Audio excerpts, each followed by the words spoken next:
তো হ্যালো বন্ধুরা, তোমরা কেমন আছো? আমি খুব ভালো আছি। তো আজকে সকালে চললাম আমরা ভ্যাকসিন দিতে। তো আজকে ছিল ছোটোটার ভ্যাকসিনেশন ডে। খুব মানে ও জানেও না কোথায় নিয়ে যাচ্ছি। একটা দেখো আপেল হাতে নিয়ে বেরিয়ে এসছে, মানে ওটাও খাবে। আমরা যা খাবো ওকে তাই খেতে হবে। তো মনির কোলে নিয়ে খুবই খুশি, বাইরে বেরিয়েছে।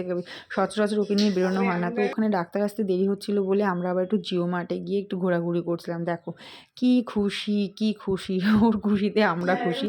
তো টুকটাক একটু দেখে টেখে কেনাকাটা করে আমরা আবার ডাক্তারের কাছে যেতে হবে, কারণ ডাক্তারবাবু 12টায় টাইম দিয়েছিল অলরেডি। এখন 12:30 বাজতে যায়, কিন্তু ডাক্তারবাবু আসেনি। লিফটের এবার মধ্যে লিফট মনির থেকে সাথে মনির সাথে ডান্স খুব করছে, মজা, খুব মজা, খুব মজা করছে।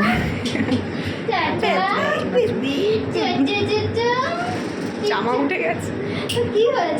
তো ফাইনালি আমরা চলে এলাম ক্লিনিকে, বিরাটি অ্যাপোলো ক্লিনিকে। ওখানে এসে একটুখানি ওর সাথে খেলাখুলি করছিলাম, যাতে ওর মুডটা ভালো থাকে। উনিও বুঝতে পারছিল যে কিছু তো একটা হবে। তো ওখানে নার্স যারা ছিল, মানে রিসেপশনের মেয়েগুলো খুব ভালো। তো ওরা খেলছিল, কথা বলছিল, ওকে খুব ভালোবাসছিল। তারপরে আবারও চলে গেল। কিছুতেই রাখতে পারছিলাম না, কারণ ও ঘুম পেয়ে যাচ্ছিলো, কারণ এই সময়টাও ঘুমায় বাড়িতে সচরাচর। তো যেহেতু ডাক্তারবাবু আসছে না, জাগিয়ে রাখার চেষ্টা করছিলাম, আপেলটা নিয়ে মুখের মধ্যে খেলাখুলি সব জিনিসপত্র নিয়ে, কিন্তু অসম্ভব হয়ে যাচ্ছিল। তারপরে ফাইনালি ও ঘুমিয়েও পড়েছিল, কারণ এই দেখো চোখ দেখলেই বোঝা যাচ্ছে ঘুম পেয়ে গেছে, আর খেলানো যাচ্ছিল না।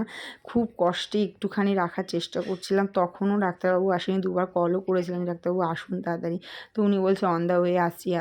তো ফাইনালি ছেলে ঘুমিয়েও গেছে। তো ঘুমানোর পরে আমরা ভাবলাম যে ভালোই হয়েছে, ঘুমিয়ে গেছে, ইঞ্জেকশনটা দিয়ে দেবে, ও বুঝতেও পারবে না। কিন্তু না, ইঞ্জেকশনটা দেওয়ার সময় ও জেগেই গেছিলো।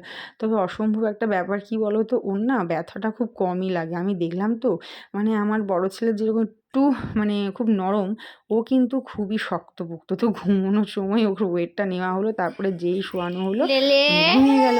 এবার ঘুমিয়ে তো দেখছে কি হচ্ছে না হচ্ছে, দেখে ভয় পেয়ে কান্না করে। ও কিন্তু ইঞ্জেকশনে ব্যথা পায়নি, ও কিন্তু ব্যথা পেয়েছে, মানে ও কিন্তু কান্না করেছে, মানে ওটা কোথায় আসলাম, এটা কি, মানে ঘুমিয়েছিল দেখে। তো এইভাবে আজকের দিনটা গেল আমাদের। তো তোমাদের ভিডিওটি ভালো লাগলে অবশ্যই লাইক, শেয়ার, কমেন্ট, সাবস্ক্রাইব করো। Tata, bye bye. ওর ভ্যাকসিনের জন্য লাগেনি কিন্তু।